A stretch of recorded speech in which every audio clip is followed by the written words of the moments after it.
नमस्ते बच्चों, my self Jaiswal sir. हम पढ़ रहे हैं class 9th social science democratic politics chapter electoral politics.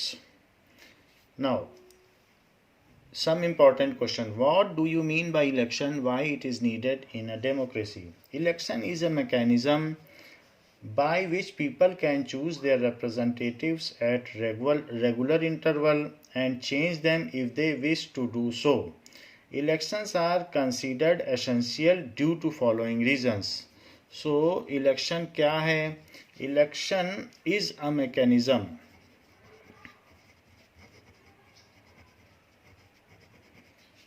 by which people can choose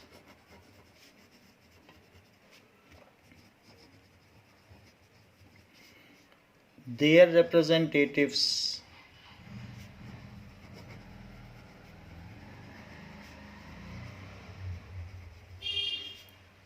and in at regular intervals of time.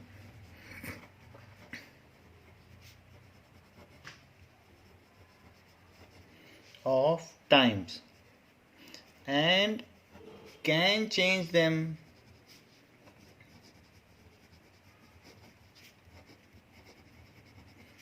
if they wish to do so.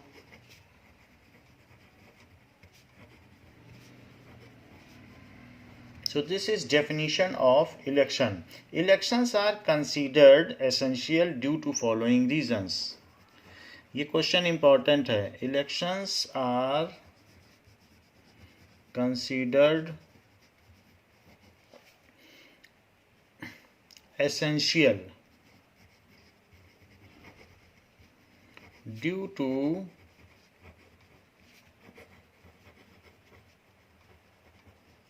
following reasons. निम्नवत कारणों की वजह से चुनाव आवश्यक है. What are those reasons? If in any large community it is not possible for all the people to sit together every day and take all the decision. जैसे कि Brussels में, बेल्जियम में हो जाता है, स्वीडन नॉर्वे में भी कई जगह हो जाता है, तो हमारे यहाँ ऐसा नहीं हो सकता है कि रोज रोज लोग बैठें और डिसीजंस लें. सो in any large community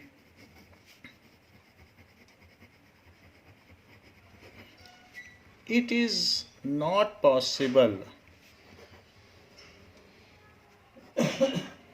for all the peoples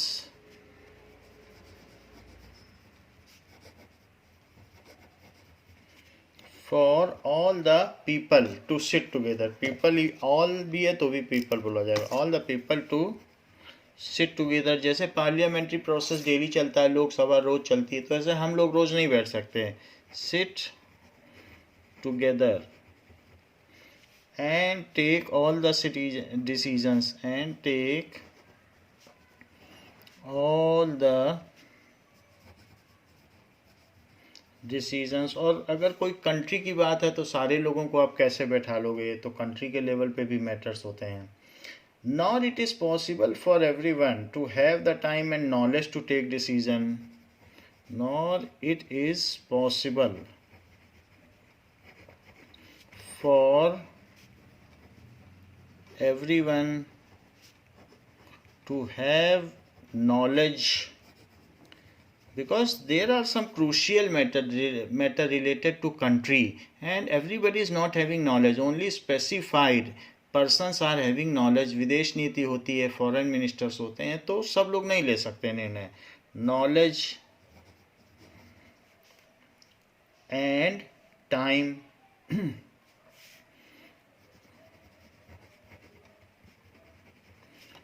to take decisions on all matters.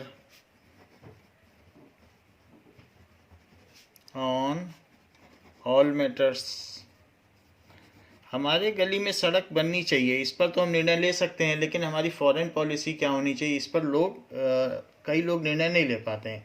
Therefore, in most democracies, people rule through their representative.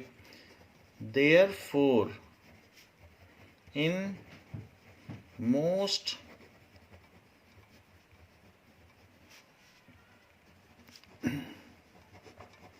कुछ छोटे देश हैं वहाँ पर लोग बैठ जाते हैं, इसलिए मोस्ट कहा गया। Most democracies people rule, rule हमारा ही है बट हम रूल करते हैं through our representative, through their representatives.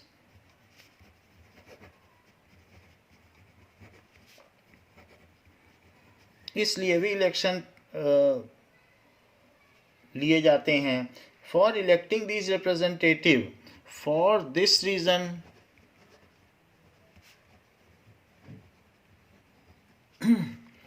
to elect them, elections are necessary.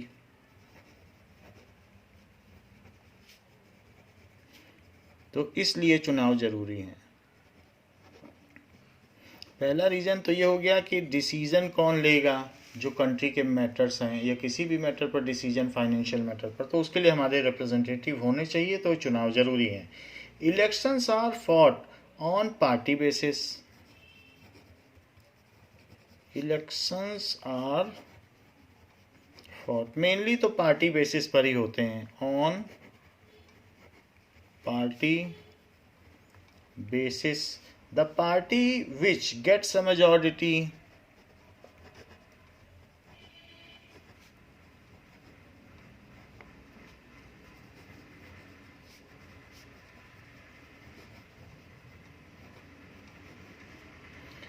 now forms the government.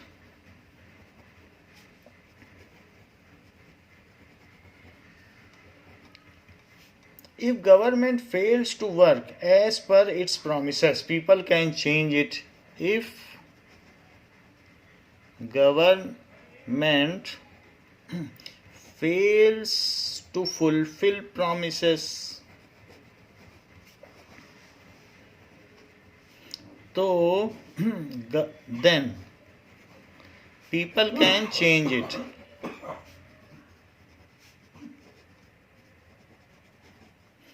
तो हमें 5 years के बाद एक टाइम मिलेगा, हम उन्हें चेंज कर सकते हैं।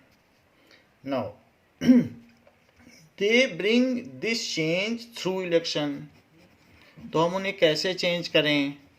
They bring this changes through election, इसलिए भी इलेक्शंस जरूरी हैं। सो Thus elections are essential.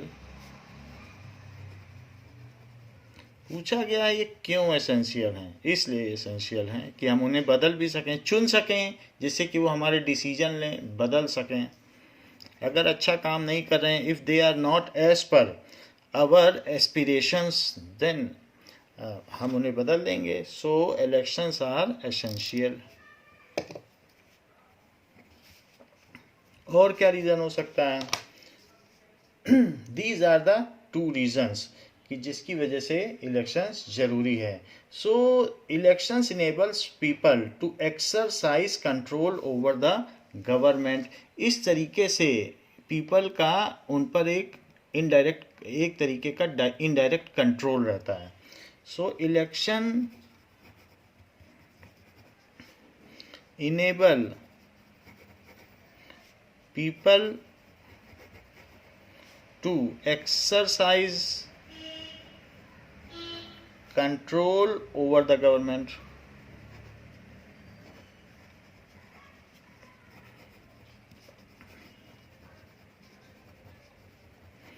And hence government is bound to work in a better way and bound to function in a smooth manner.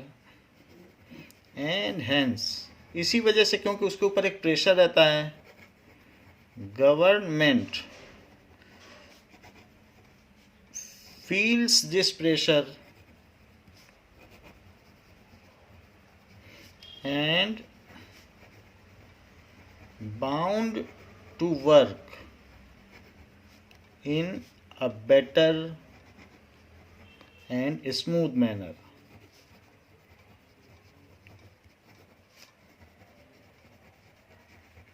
To fulfill public's aspirations.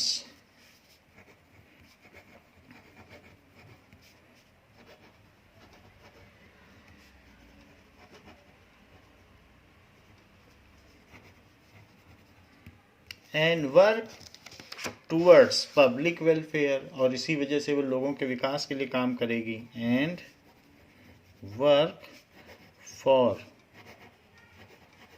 Public welfare. Hence, elections are essential.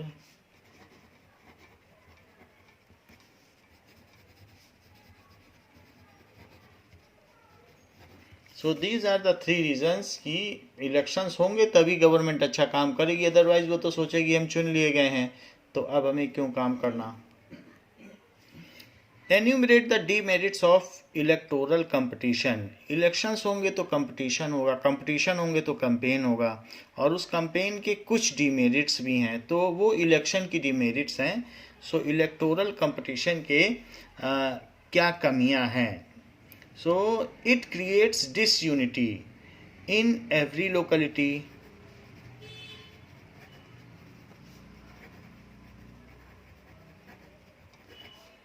In every locality, लोग जाति के आधार पर vote मांगते हैं, धर्म के आधार पर, तो ये डिसयूनिटी पैदा करता है। Locality. Now people often complaint of party politics.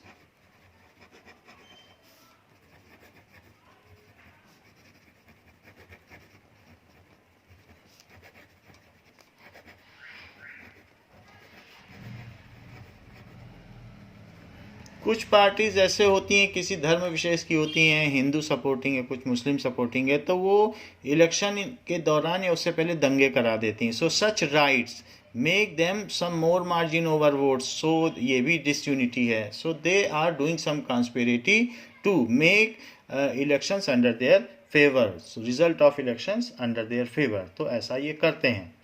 Now ये तो पहली बात हो गई कि इट क्रिएट्स डिसयूनिटी। और क्या क्या कमियां हैं। दूसरी बात, different political parties and leaders. So different political parties and leaders often do allegations against one another. सो वो क्या करते हैं, एलिगेट वन अनदर, एक दूसरे पर आरोप प्रत्यारोप लगाते हैं कि ऑफन एलिगेट, एलिगेट का मतलब आरोप लगाना।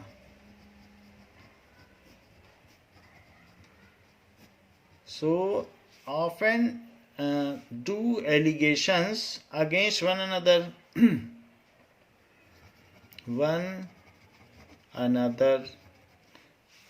So parties and candidate use dirty tricks to win election. Party and candidates, ये allegations झूठे भी हो सकते हैं। Candidates use dirty tricks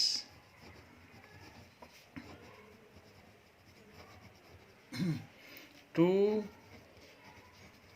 win elections. सो दूसरी बात हो गई। पहली बात क्या है कि डिसयूनिटी करते हैं, लोग कास्ट एंड क्रीड के बेसिस पर करते हैं। दूसरी बात, वो एलिगेशंस लगाते हैं and they play dirty tricks.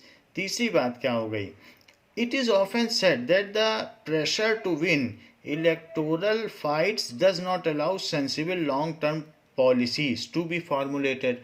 So pressure रहता है, तो जो प्रेजेंट गवर्नमेंट है वो लॉन्ग टर्म पॉलिसी न बना के बस लोगों के वेलफेयर के लिए छोटी छोटी पॉलिसी बनाने में खुश रहती है, और देश के लिए जो लॉन्ग टर्म पॉलिसीज होनी चाहिए वो नहीं बन पाती। सो इट इज़ ऑफन सेड, क्योंकि लॉन्ग टर्म पॉलिसीज़ के लिए बहुत पैसा लगेगा, और अगर पैसा रेलवेज, रोड और इन सब में खर्च कर देंगे इंफ्रास्ट्रक्चर में, तो जो पीपल का लोन है वो माफ़ नहीं हो पाएगा, तो लोग खुश नहीं होंगे।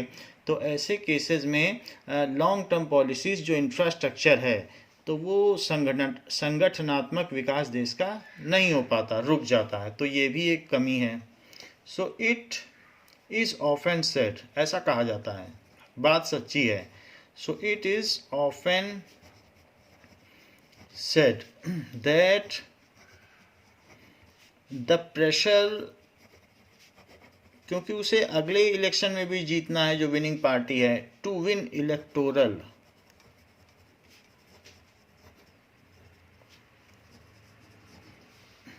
fights does not allow sensible long-term policies. Sensible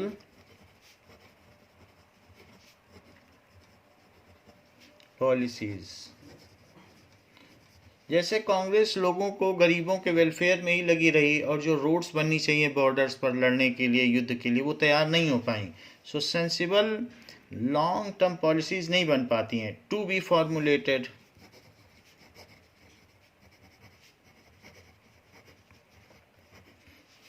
some good people may wish to serve the country.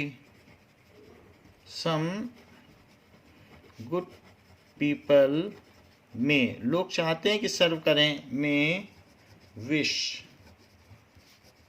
to serve the country. They do not enter this arena, or they do not enter in this field because they know that it has unhealthy competition. क्योंकि जो politics है, it is now mixed with, indulge with crime, so they do not want to indulge in political competition. But they do not enter in politics as it is infested with, ये सनी हुई है, infested with crime. So इसमें crime से जुड़ी हुई है. So there are many peoples of criminal backgrounds also fight elections. Infested with crime, or candidate use criminal measures, unfair measures to fight election. Candidate use unfair measures to fight election.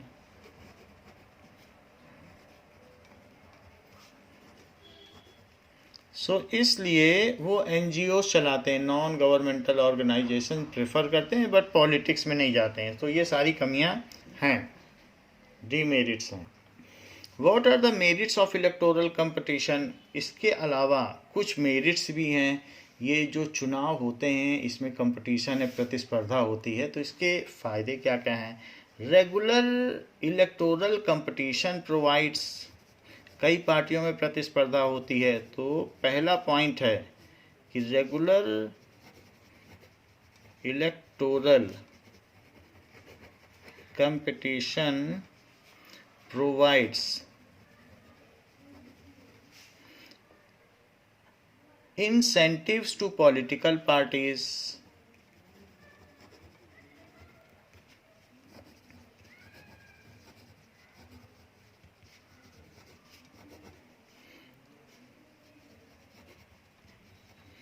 and leaders. They know that if they raise issues that people want to be raised,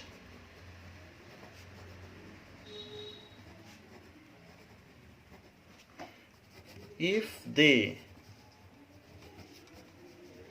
raise issues that people want to be raised, वो जानते हैं कि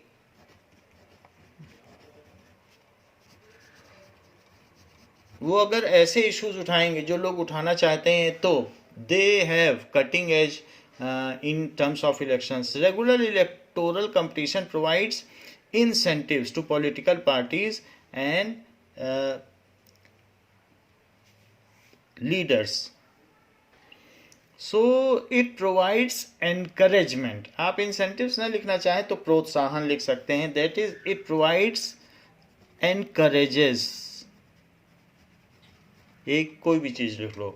to political parties and leader कि फिर से उनको chance मिलेगा, इस बार हार गए तो अगली बार जीतेंगे। They know that if they raise issue that people wanted to be raised, अगर वो ऐसा करेंगे their popularity and chance of victory will increase in next election.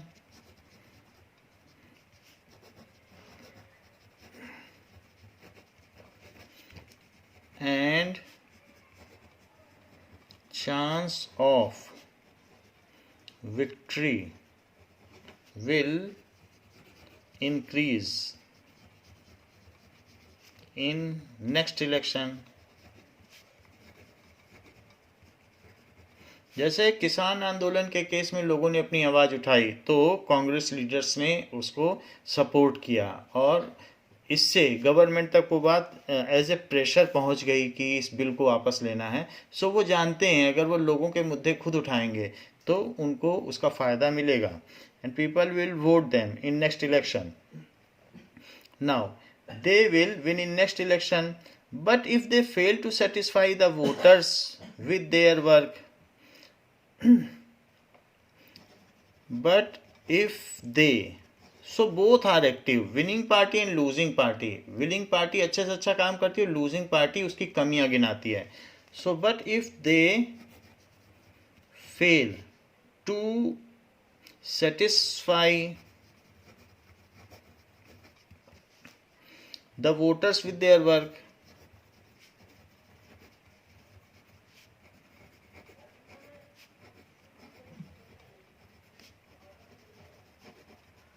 then they will not be able to win again।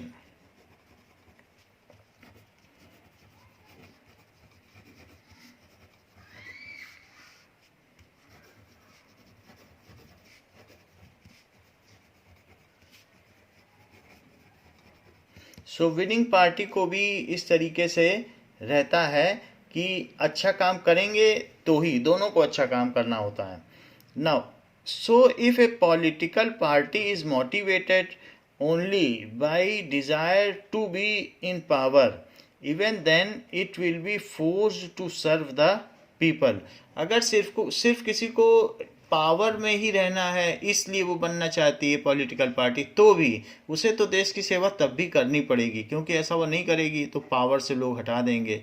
सो चाहे या अनचाहे उसे तो देश की सेवा करनी ही पड़ेगी, तभी वो बनी रह सकती सत्ता में। So if a political party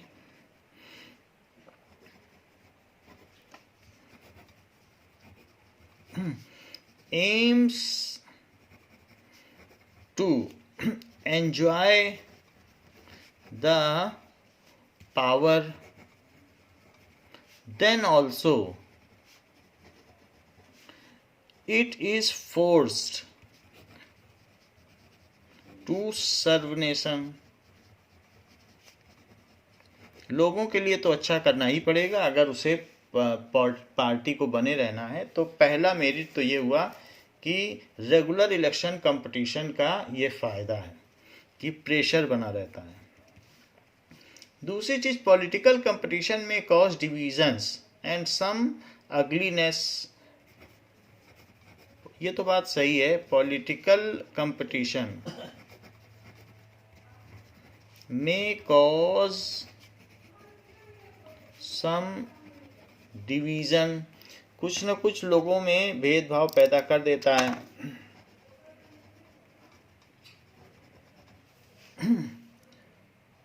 but it finally helps to force political parties and leaders to serve the people। but people become mature enough to acknowledge the conspiracy of these leaders and escape them getting affected with them। but people become more aware of such conspiracy and remain aware of them।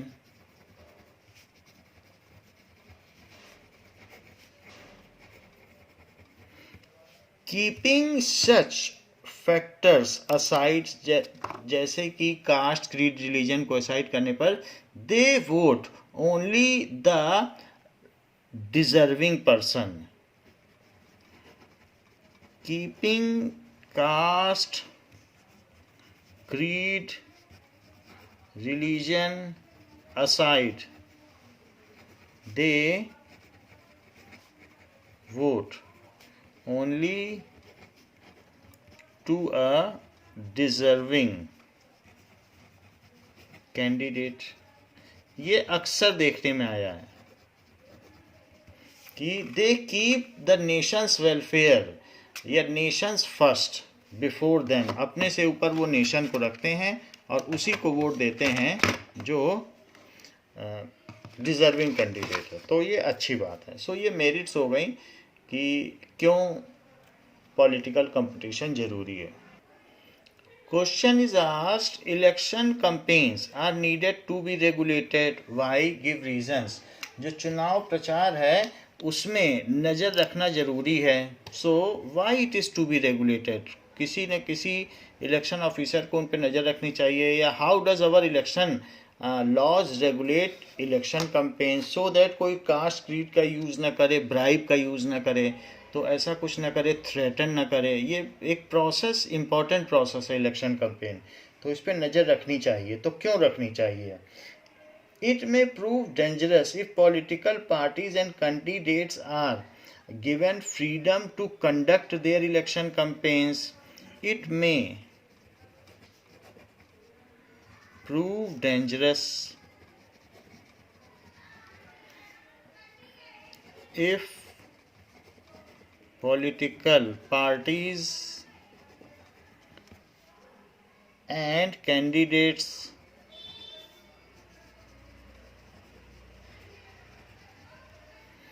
are given freedom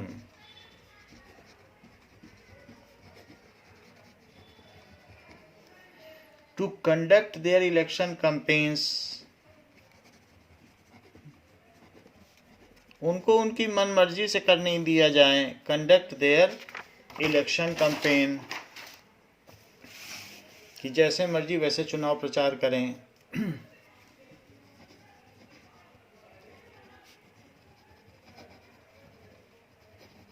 तो क्या होगा? The way they want to, जैसे चाहे वैसे करें. They want to.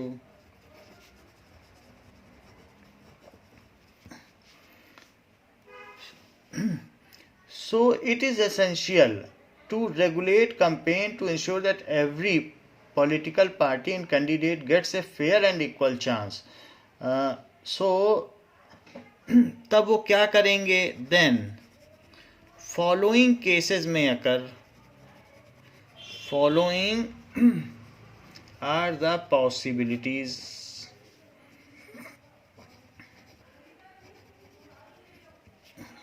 पहला, they may bribe or threaten voters. अगर उनको अपनी मनमर्जी चलानी दी जाए, अपनी whim and fancy के हिसाब से काम करें, सो दे में ब्राइब, वो रिश्वत दे सकते हैं, लालच दे सकते हैं. और threaten voters,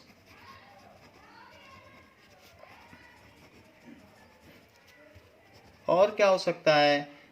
appeal to them in the name of caste and religion. ये कह सकते हैं कि मैं इस कास्ट का हूँ, सो अपील टू देम, तो वो गलत होगा. In the name of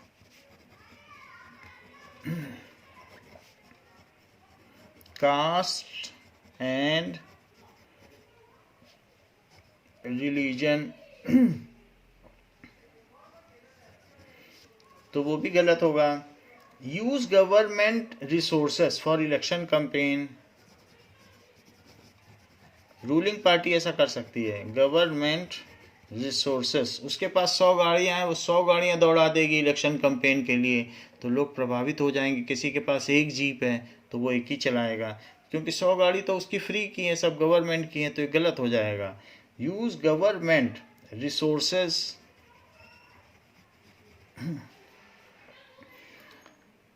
for election campaign.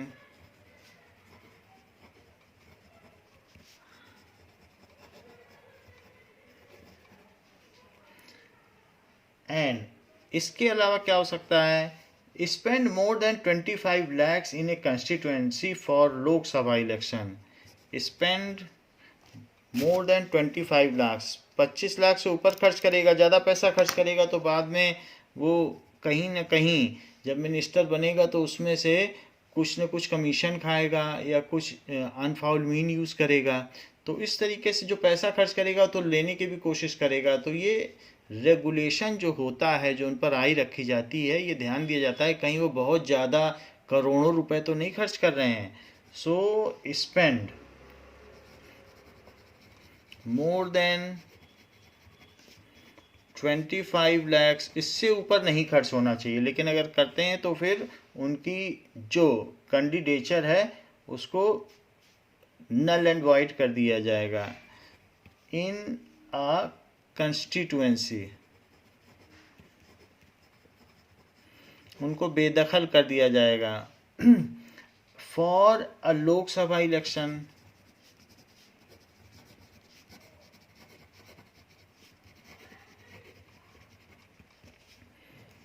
And 10 lakhs, सो 10 लाख से ऊपर ना खर्च करें इन assembly election.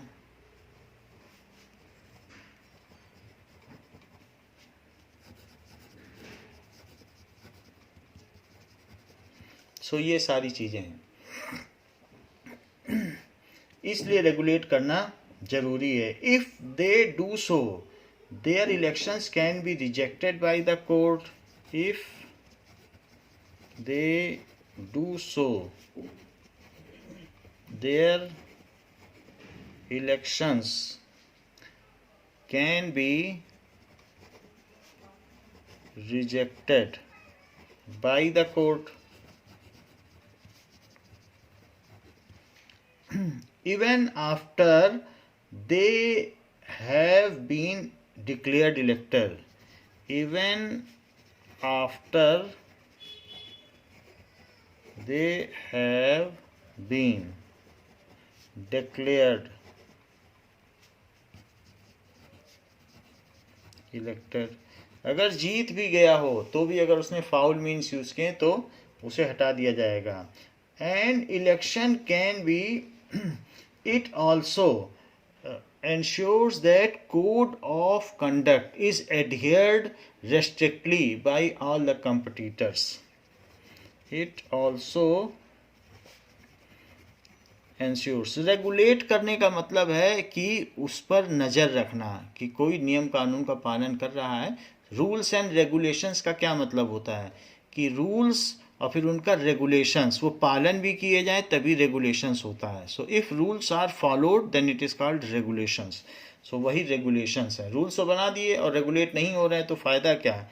It also insures that code of conduct is strictly regulated और एडहियर्ड।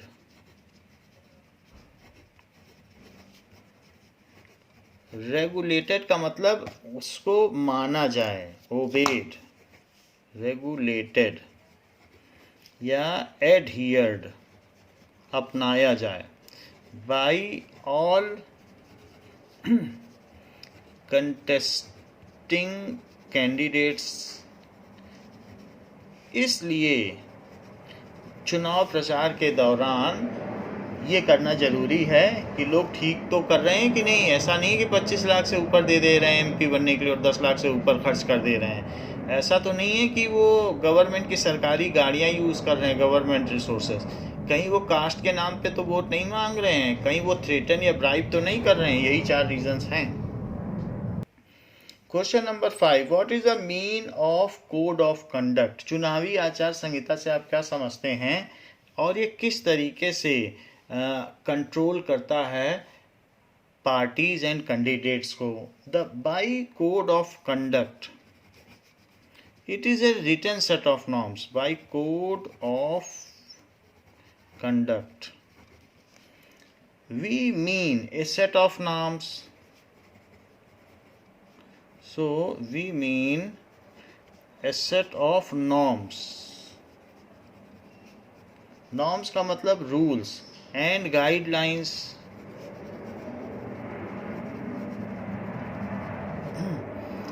to be followed by political parties. उन्हें फॉलो करना पड़ता है by political parties.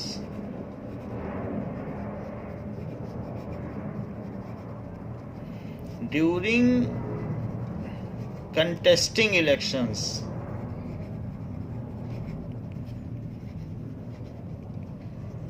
कैंपेन में, पूरी चुनाव प्रक्रिया में उनको फॉलो करना पड़ता है।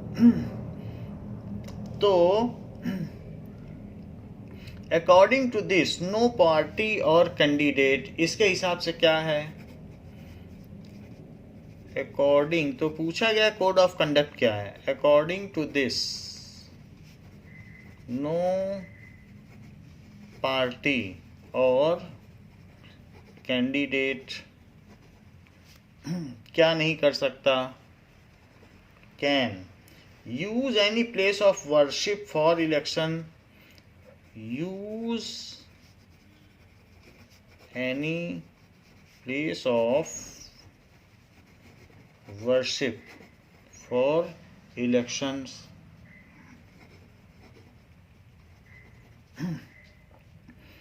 Propaganda.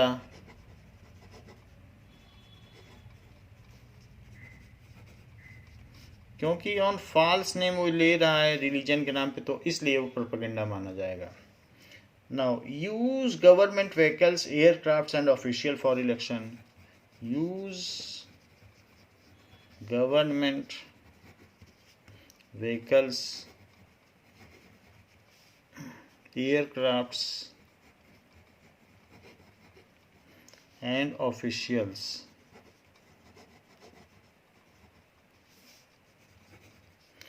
for elections. सरकारी तंत्र का दुरुपयोग नहीं हो सकता है, वरना वो एयरक्राफ्ट का यूज़ करता रहेगा यहाँ वहाँ आने में, चुनाव प्रचार करने में। दूसरी पार्टियां नहीं कर पाएंगी।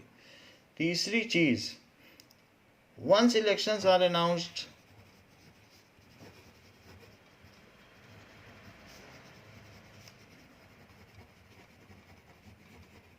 तो उसके बाद मिनिस्टर शैल नॉट ले, मिनिस्टर किसी भी बड़ी परियोजना का शिलान्यास नहीं कर सकता कि उसने नया पुल का ईंट लगा दी। मिनिस्टर कैन नॉट ले फाउंडेशन स्टोन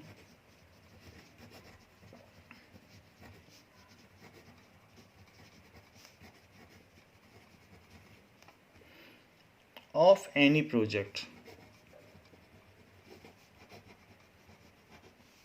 तो किसी भी बड़े प्रोजेक्ट का वो फाउंडेशन स्टोर नहीं लगा सकता कि यहाँ पुल बनेगा, तो लोग उससे प्रभावित हो जाएंगे कि ये उसमें वो अपना नाम भी लिखवा देगा। So foundation of any project, take any big part policy decisions और make any promise of providing public facility, ये सब वो नहीं कर सकता। Take any big policy decision, may not do so, ऊपर लिखा है take any big policy seasons,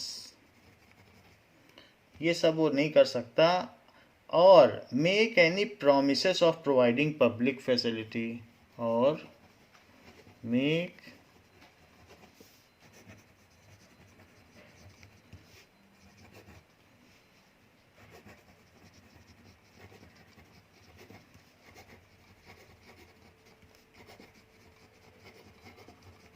तो ये सारे काम वो नहीं कर सकता। ये बताया गया है कि कोड ऑफ कंडक्ट क्या है। कोड ऑफ कंडक्ट ये है कि वर्शिप का प्लेस यूज़ नहीं किया जा सकता, गवर्नमेंट व्हीकल्स नहीं यूज़ किए जा सकते, और elections are announce. So elections can not be, votes can not be asked on the name of caste, creed and religion. ये भी एक पॉइंट इसमें बनता है। So vote can not be asked on basis of caste, creed, religion and gender.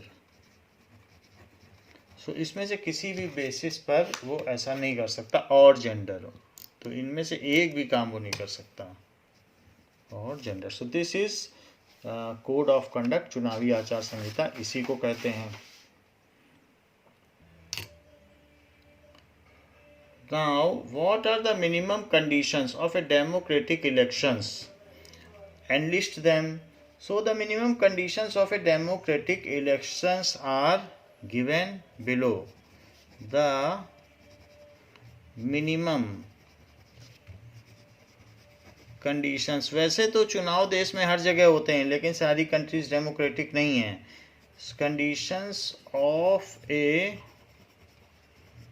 democratic elections are given below.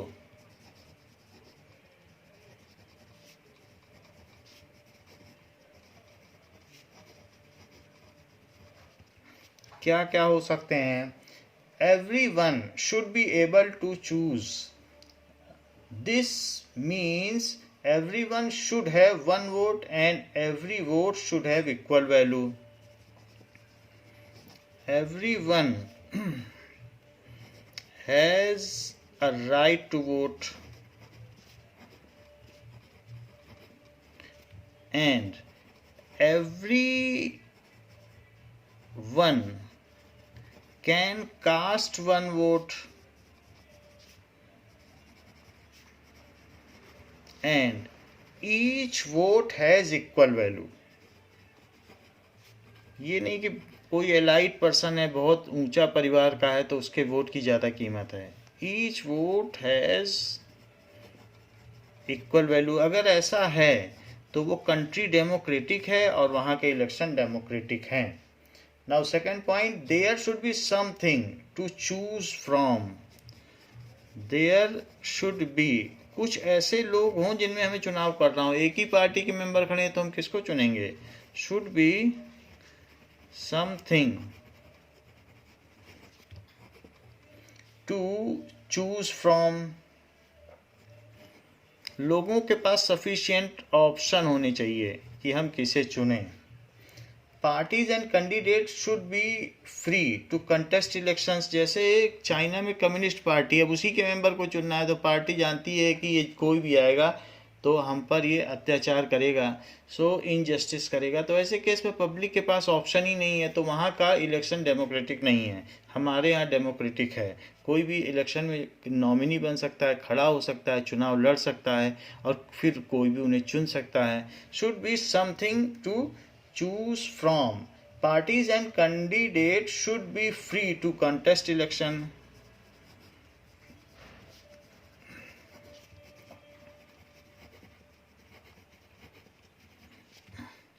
Are free. They should be free to contest election. उन पर कोई threatening ना हो.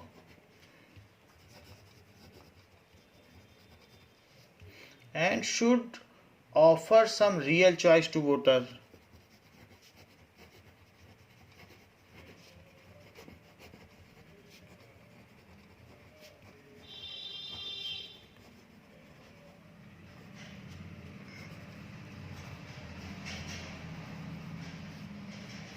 नेक्स्ट, तो ये भी डेमोक्रेसी है कि हमारे पास चॉइस के कुछ ऑप्शंस होने चाहिए.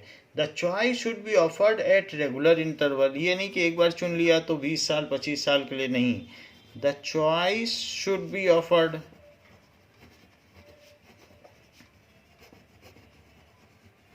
At regular intervals.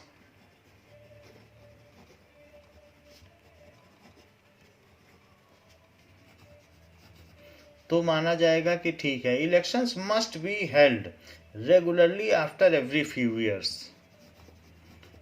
तो डेमोक्रेटिक है. Must be held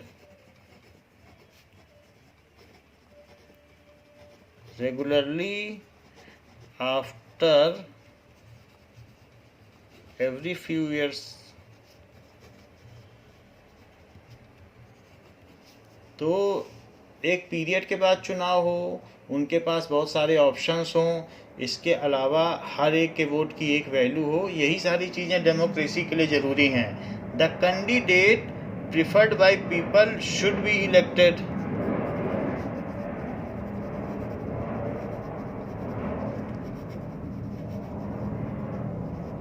by people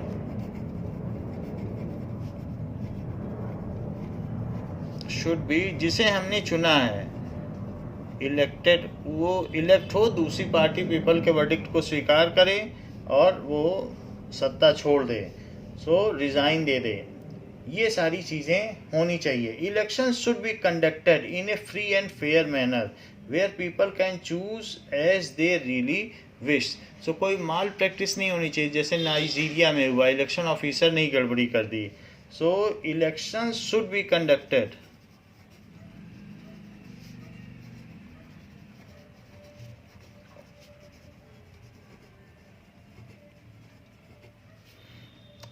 in a free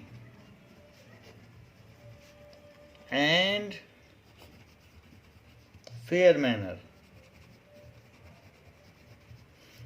where people can choose as they really wish। Florida में भी जो अथॉरिटी वो मैनिपुलेट कर देती है और बुश को जिता देती है, ये भी गलत है। वेयर पीपल कैन चूज, जिसे वो चाहते हैं वही जीते, काउंटिंग प्रॉपर हो, एज दे रियली विश।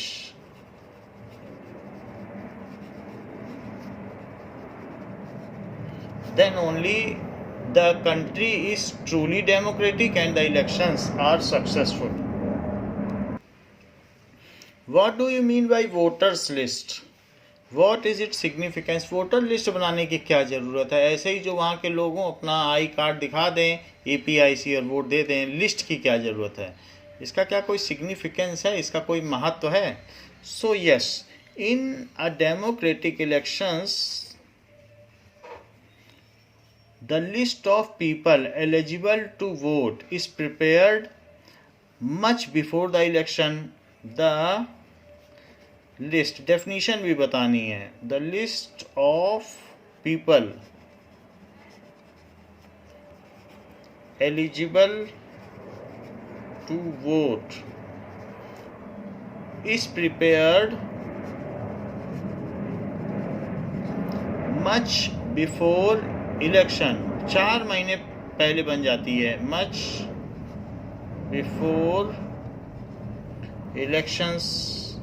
तो क्यों बन जाती है, इसका क्या उद्देश्य है? This list is officially called electoral roll.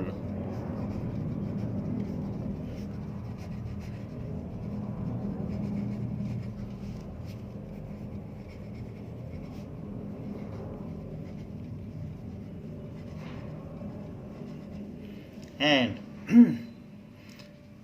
is commonly known as voters list।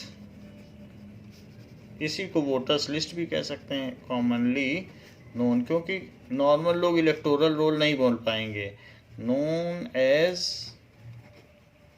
Voters list. Now ये तो बात हो गई वोटर्स लिस्ट की। This is an important step for it is linked to first condition of democratic election। अब important क्यों है? This is an important condition जिससे फेक वोटर्स ना हो, नहीं तो उनके भी वोट कोई डाल जाएगा। This is an important condition for it is linked, for it is linked to the first condition, to the first step। यही एक पहला स्टेप है, to first step towards democratic election.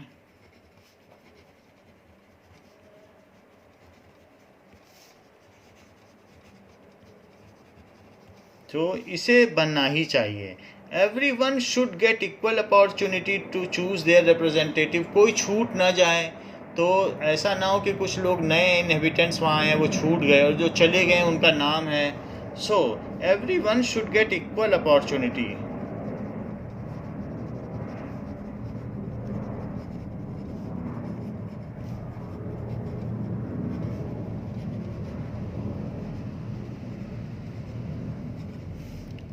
T to choose representative.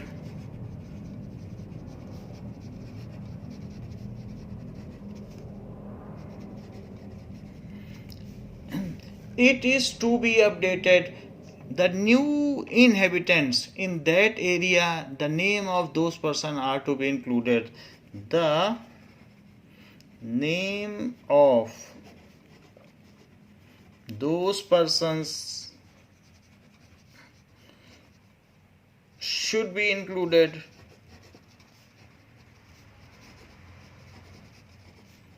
Who are residing, वो जो वहाँ रह रहे हैं,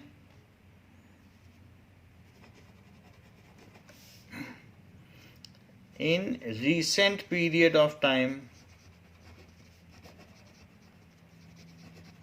and the name of those voters is excluded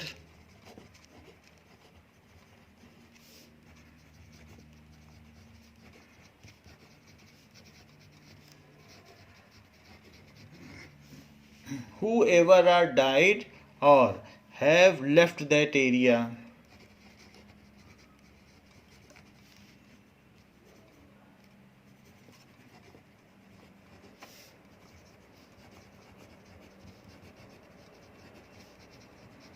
जिससे कि ट्रू नंबर ऑफ वोटर्स का पता चल सके.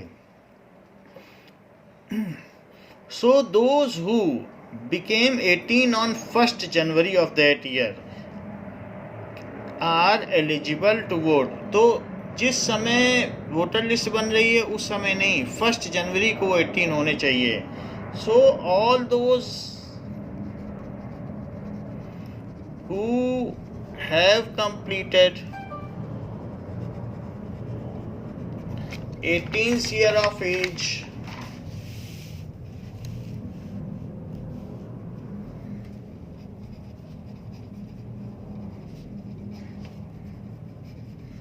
on 1st January of that year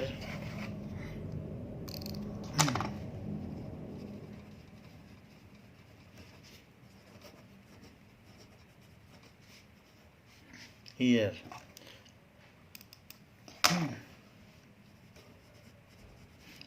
or older than them or older, their name should be included in voter list.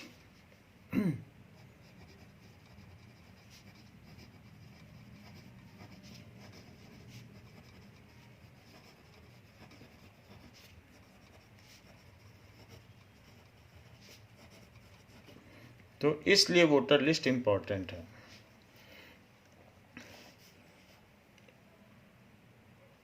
What unfair practices are generally used in elections by contesting candidates?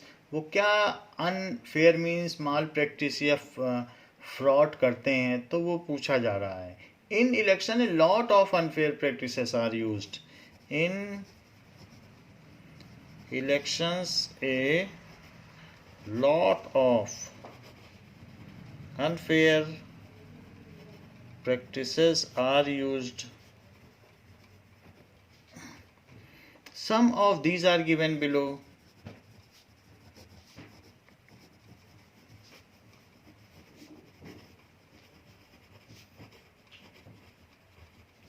Now what are these practices? Inclusion of false names and exclusion of genuine names in voter list, जिससे कि false voters के नाम पे vote डाले जा सकें. Inclusion of false name and exclusion of genuine names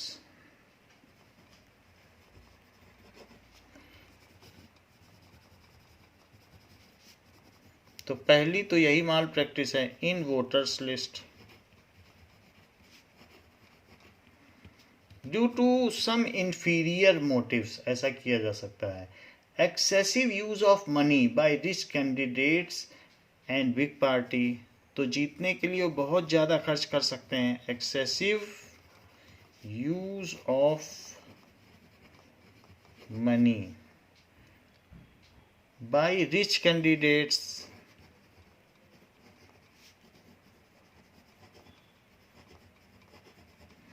and big parties, ruling party भी ऐसा कर सकती है।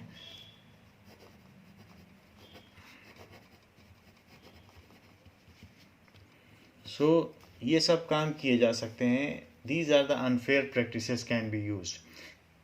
Intimidation of voters and rigging on the day of polling, डरा सकते हैं। So intimidation, in T meditation, it is a kind of threatening। threatening आप लिखते हैं, threatening of voters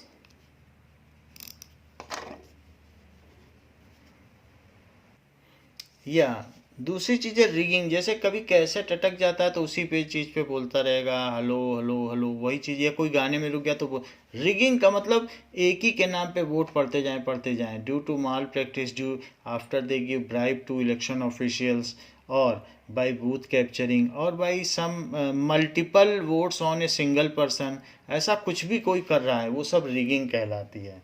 so and rigging on the day of polling,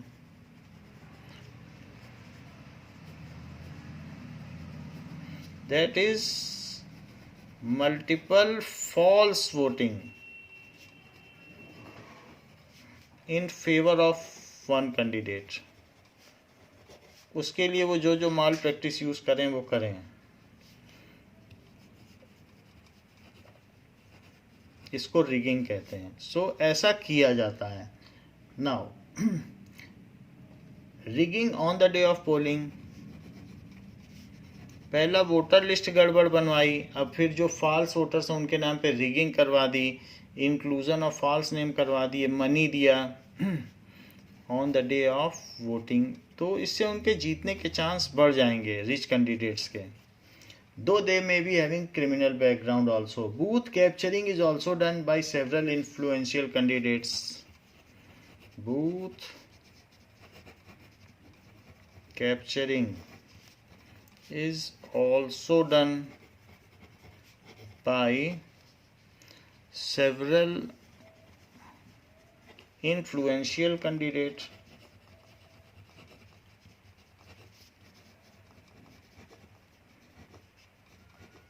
अगर एक बार booth capture हो जाएगा तो सारे वोट से फिर किसी एक कैंडिडेट के नाम पे पड़ जाएंगे फॉर विनिंग इलेक्शंस। तो आपसे पूछा गया है कि क्या क्या इंफीरियर मीन्स यूज़ कर सकते हैं जो भी कंटेस्टेंट्स हैं, तो ये चार तो कर ही सकते हैं। तो these are the foul means they can use to win elections. What are the challenges of the Indian election system? हमारी एक बहुत बड़ी डेमोक्रेसी है, लार्जेस्ट डेमोक्रेसी, तो कुछ चैलेंजेस भी हैं।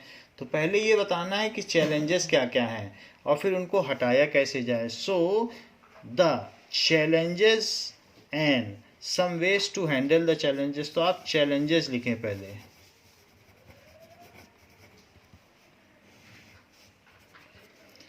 In some parts of country, candidates with criminal connection have been able to push others out of the election race and secure a ticket from major parties। उनको ticket मिल जाता है। और फिर ticket मिलने से फिर वो जीत भी जाते हैं क्योंकि लोग पार्टी पॉलिटिक्स एंड आइडियोलॉजी पे वोट देते हैं। First is candidates with candidates and parties with a lot of money may not be sure of their victory, but they do enjoy a big and unfair advantage over smaller parties and independents। तो होता क्या है कि candidates and parties with a lot of money, though it may be illegally earned, may not be sure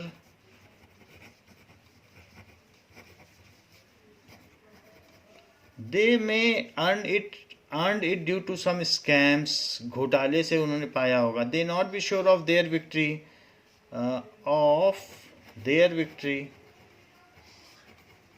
तो हमसे पूछा जा रहा है कि क्या चैलेंजेस हैं. तो पहला है कि उनको ऐसे लोग विक्ट्री के लिए श्योर नहीं होते हैं, but by using unfair means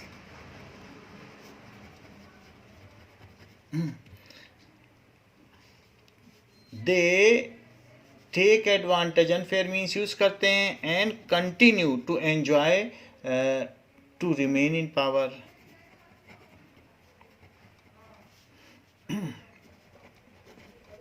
Enjoying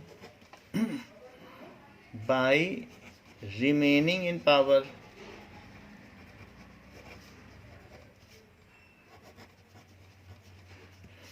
By influencing the poor parties or candidates. ऐसा वो कैसे करते हैं?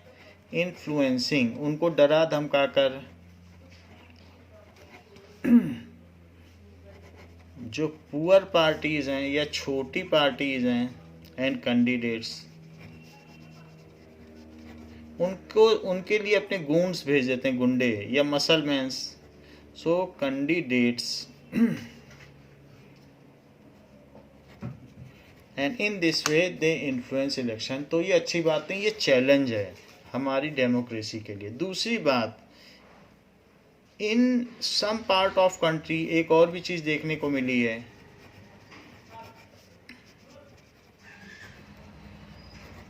Candidates with similar criminal background. So candidates with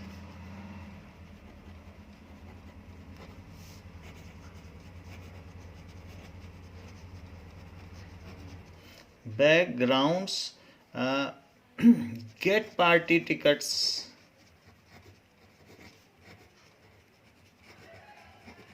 and win anyhow. So manage wins. तो ये भी एक गलत चीज़ है. Some families tend to dominate political parties.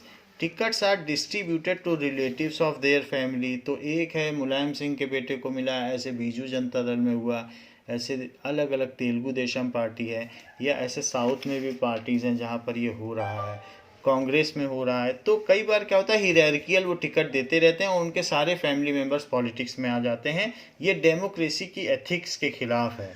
So some family tend to dominate.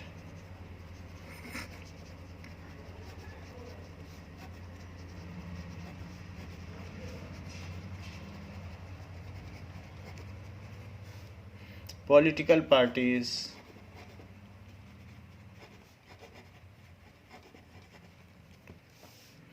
Tickets are distributed to relatives from their family.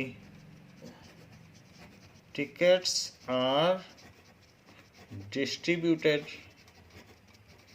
to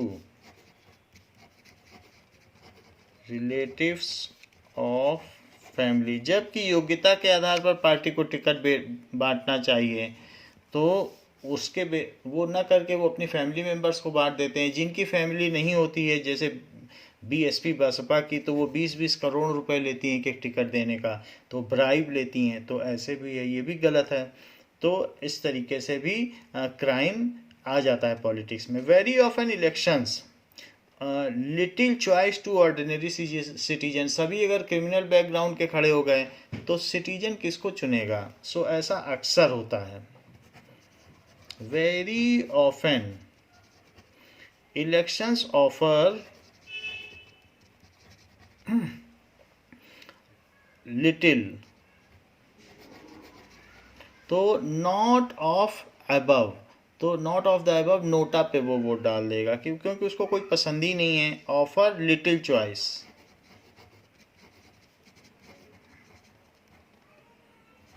to ordinary citizen.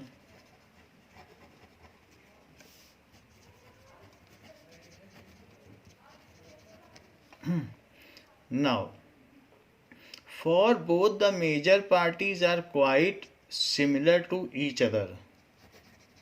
For both the major parties सब एक जैसी होती हैं. Are quite, और लोग उन्हें पसंद नहीं करते हैं. Quite similar to each other.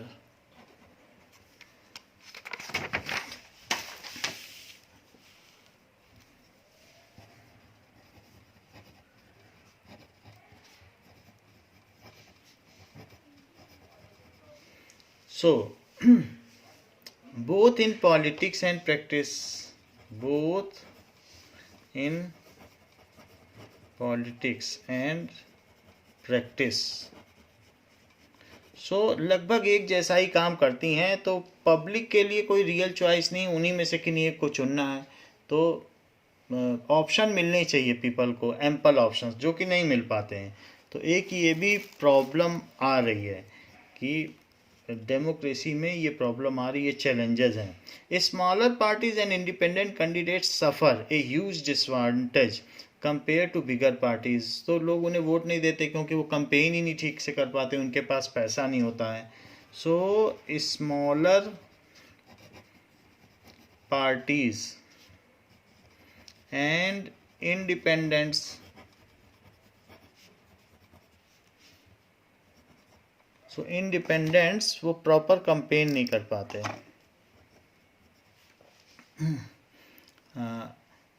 Suffer a huge disadvantage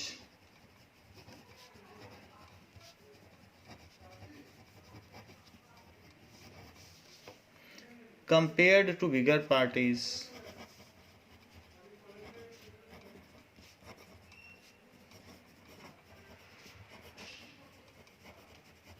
As they have lesser party funds to campaign election, as they have lesser party funds.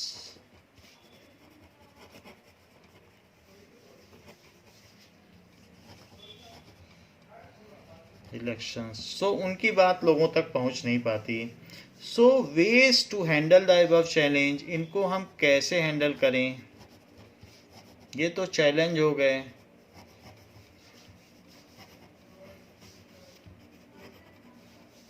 इससे डेमोक्रेसी वीक होती है. अगर क्राइम आ जाए और ये सब आ जाए तो वीक होती है. लालू यादव कार उठवा लेते थे जगह जगह की शोरूम से कंपेन कराने के लिए, तो ये सब गलत है. सिटीजन्स की कार आप ऐसे ले लोगे शोरूम की, तो उससे डेमोक्रेसी वीक होती है. So misuse of government facility should be restricted. Misuse of government, जो भी गवर्नमेंट के फैसिलिटीज़ हैं जैसे व्हीकल्स, टेंट्स गवर्नमेंट का ऐसे आप नहीं ले सकते, तो वो सारी चीज़ें हैं, या एयरक्राफ्ट, ये सब नहीं ले सकते हैं. Should be restricted.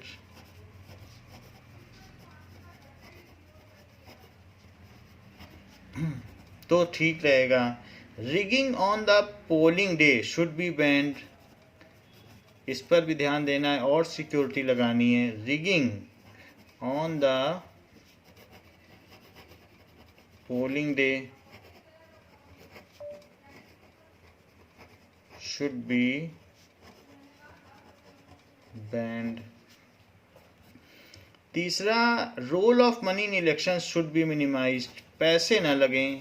Role of money in elections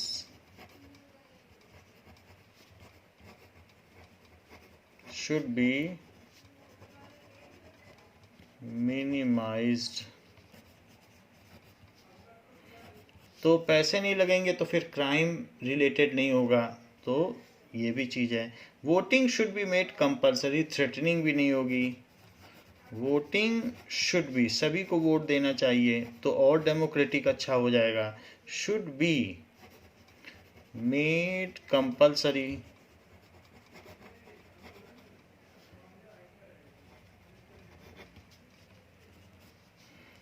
contesting candidates should not be allowed to use caste or religion during election।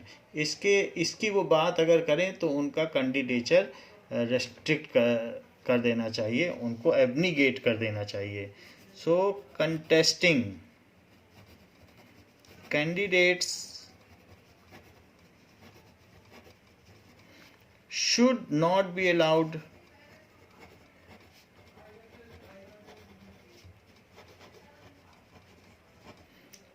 to use caste or religion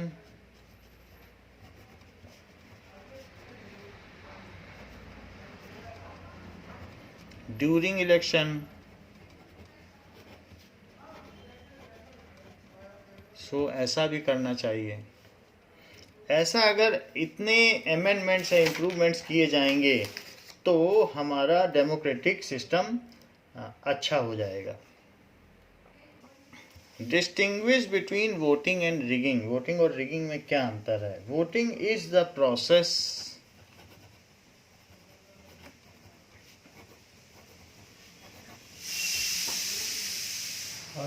which is voting is the process through which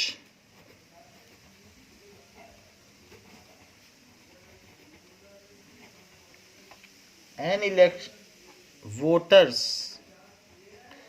in an election make their official choice। in any election make there official choice, यानी वो अपना vote डाल देते हैं, तो ये उनकी अब ऑफिशियल चॉइस हो गई, फिर उसे बदला नहीं जा सकता है। They can choose who will make loss for them, क्योंकि वो लेजिस्लेटिव को चुनते हैं। Choose who can make loss for them. बाकी तो एग्जीक्यूटिव जो कार्यपालिका है, ये विधायिका है जो लॉ बनाती है, विधि को बनाती है। विधि का मतलब लॉ। फिर उसी को एग्जीक्यूटरी जो गवर्नमेंट सर्वेंट्स है, आईएएस आईपीएस, वो सब उसको पालन करवाएंगे, और जो उसका पालन नहीं करेगा तो जुडिशरी है, न्यायपालिका, फिर दंड देगी। तो लॉ जैसा बनेगा उसके बेसिस पे बाकी लोग काम करते हैं। They can choose who will form the government and take major decision। they can choose who will form the government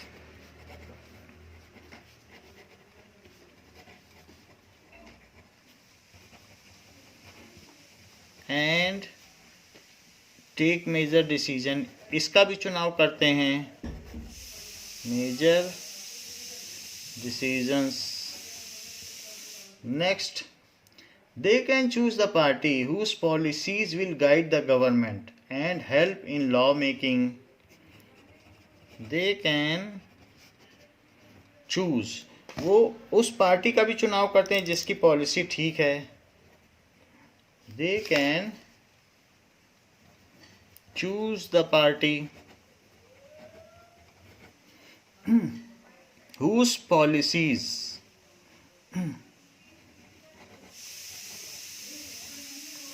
जिसकी की पॉलिसीज लॉ मेकिंग में देश का हित करें। सो whose policies will guide the government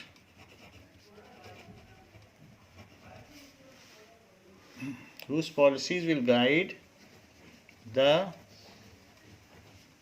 government to help in law making।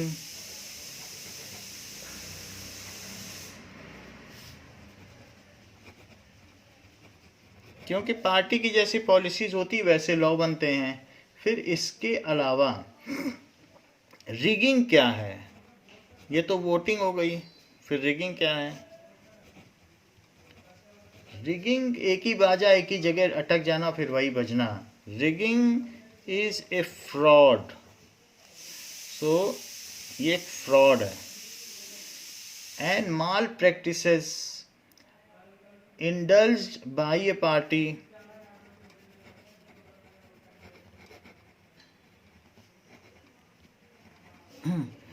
adopted by a party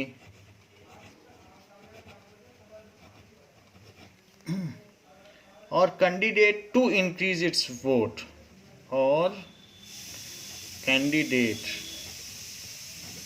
to increase its vote.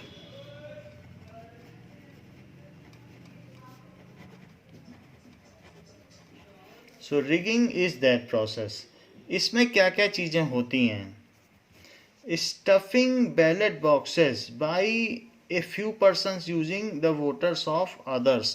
So ये क्या करते हैं कि फिलिंग कर देते हैं बैलेट बॉक्सेस को,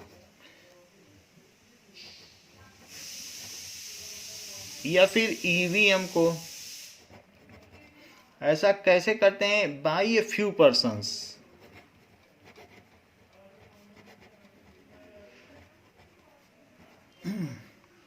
सो by using the vote of others, वो खुद अंदर चले जाएंगे और दूसरे की जगह खुद वोट डाल देंगे। Using the vote of others.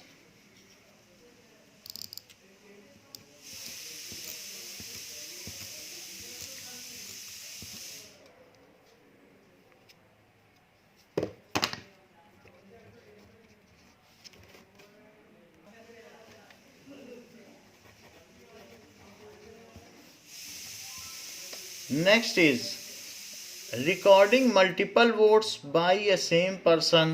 So casting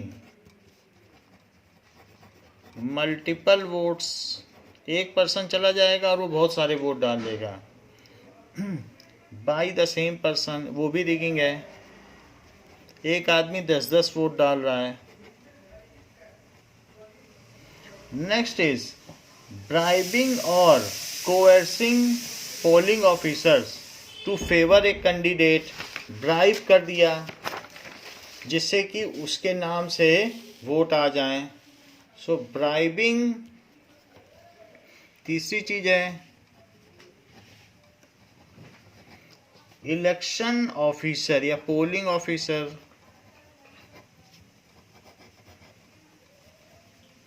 to favour a candidate.